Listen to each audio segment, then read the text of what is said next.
বল, কে এই পুকুরে ঢেল মারছে? আমি আমি ঢেল মারছি। তোরে তো আরে না না, আরে জলপরি, তুমি ওকে কুকুর বানালে কেন?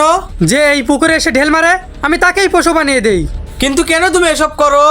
তোমাদের মতো কিছু মানুষ এসে আমার বউকে শিকার করে নিয়ে চলে গেছে, তারপর থেকে যে এই পুকুরের ধারে আসে আমি তাকেই কুকুর বানিয়ে দেই।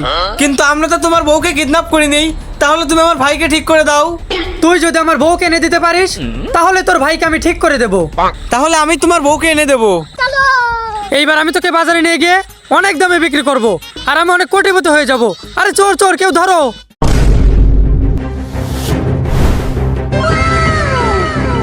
নাও, তোমার বউকে এনে দিয়েছি, এবার আমার ভাইকে ঠিক করে দাও। আসলে আমি শুধু সবাইকে কুকুর বানাতে পারি, কিন্তু মানুষ বানাতে পারি না।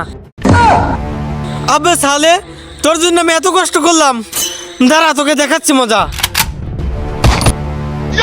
সালে, তুই আমার বউকে মারলি, দাঁড়া তোকে দেখাচ্ছি মজা। আরে না না,